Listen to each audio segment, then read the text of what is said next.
Nous allons voir dans cette vidéo dans quel ordre il faut effectuer les opérations en mathématiques. Pour commencer, on va faire un exemple pour comprendre le problème.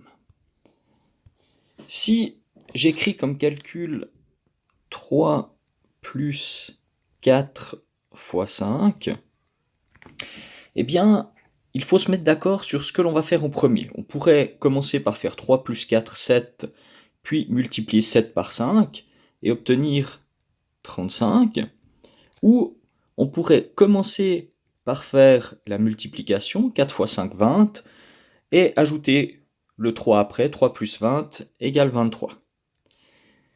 Donc, pour pas qu'il y ait de confusion, il a fallu se mettre d'accord dans l'ordre qu'on va choisir pour faire ces opérations.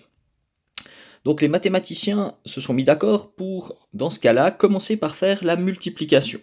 Donc ça veut dire qu'ici, la bonne réponse, ce n'est pas 35, c'est 23. Si vous avez différentes calculatrices, vous pouvez essayer. La plupart des calculatrices vont donner la bonne réponse 23, mais il est possible que sur des petites calculatrices qui font juste les 4 opérations, vous obtenez 35. Ça veut dire qu'elles n'appliquent pas correctement la priorité des opérations. On s'est donc mis d'accord pour effectuer les opérations toujours dans cet ordre-là. On commence en premier par effectuer les opérations qui sont notées entre parenthèses. Donc les parenthèses servent justement à dire cette opération doit être faite en premier. Puis on va faire les puissances et les racines si nécessaire. En troisième position, les multiplications et divisions. Et en quatrième position, addition-soustraction. Si l'on a deux opérations à la suite qui ont la même priorité, c'est-à-dire par exemple multiplication, division ou addition, soustraction, alors on les fera dans l'ordre de gauche à droite. Prenons un premier exemple. Si l'opération que je dois faire c'est 2 plus 4 fois 5 au carré, il n'y a pas de parenthèse, donc je vais effectuer en premier la puissance. Donc je réécris le calcul, 2 plus 4 fois, et j'effectue la puissance, 5 au carré ça fait 25. Donc voilà ce que j'obtiens en ayant fait la puissance. Maintenant, deuxième priorité, je suis au point 3, je vais faire la multiplication, donc je vais obtenir 2 plus 4 fois 25 qui fait 100. Puis finalement, tout à la fin, on va faire 2 plus 100, donc on obtient 102 pour ce calcul. Deuxième exemple, ici c'est un petit peu plus complexe, il y a beaucoup plus d'opérations, donc je dois commencer par la parenthèse. Dans la parenthèse, on va appliquer là aussi les priorités. Donc dans la parenthèse, je vais commencer par faire la puissance. Donc je réécris le début du calcul, 2 plus 5 fois, donc dans la parenthèse, 4 au carré devient 16, plus 20 divisé par 4. Maintenant, je continue dans ma parenthèse, il y a une addition et une division, je dois donc faire la division au premier, donc j'obtiens 2 plus 5 fois 16 plus 20 divisé par 4, ça fait 5. Puis je finis l'opération dans la parenthèse, donc 2 plus 5 fois 16 plus 5, ça fait 21. Maintenant, il reste une addition et une multiplication, donc on va commencer par la multiplication. Donc on obtient 2 plus 5 fois 21, on fait 5 fois 20, 100, plus 1 fois 5, donc plus 105. Et on obtient donc finalement 105 plus 2, 107 pour cette opération. Troisième exemple.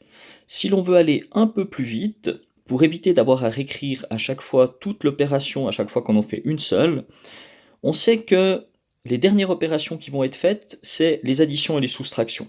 Donc on peut partager le calcul en rajoutant des parenthèses qui ne sont pas nécessaires, mais qui vont nous permettre de faire ces trois calculs que j'ai mis en parenthèse indépendamment les uns des autres, puisque à la fin, on va additionner et soustraire ce qu'il y a dans ces parenthèses que j'ai mis en rouge. Ça me permet comme ça d'écrire un peu moins de choses et de faire plusieurs calculs à la suite. Donc ici, je peux déjà faire le 3 fois 5 qui fait 15, plus, maintenant dans ma deuxième parenthèse ici, je vais faire le 4 au carré en premier, donc 4 au carré, 4 fois 4, ça fait 16, 16 fois 2, ça fait 32, puis dans la dernière parenthèse rouge, je dois commencer donc par la parenthèse, puisque c'est la priorité, donc 4 plus 2, 6, puis je fais la multiplication, 5 fois 6, donc moins 30. Et maintenant, je peux additionner et soustraire ce qui reste. Donc là, le plus simple, c'est de commencer par faire 32 moins 30, cela donne 2. 15 plus 2, j'obtiens 17. Donc le fait de séparer ce grand calcul en 3 parenthèses qui sont séparées par des plus et des moins, ça me permet d'écrire simplement 2 égalités plutôt que dans la ligne du dessus où j'ai écrit beaucoup d'égalités différentes parce que j'ai fait à chaque fois une seule opération pour bien respecter la priorité. Donc ça permet d'aller un peu plus vite dans ces calculs de priorité des opérations.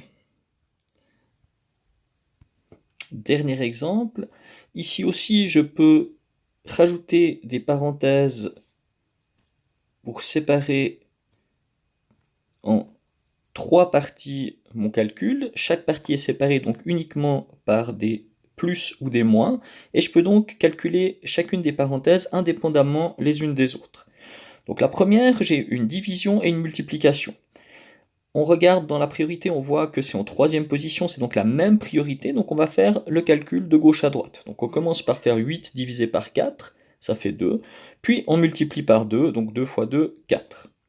Après, on ajoute le signe plus, 3 fois 5, ça fait 15, moins, et 1 à la puissance 3, donc 1 à n'importe quelle puissance fera toujours 1, puisque 1 fois 1 fois 1, etc., ça fait toujours 1. Donc moins 1. Et donc ici, je finis par les additions et les soustractions, donc 4 plus 15, 19, 19 moins 1, 18 pour ce résultat.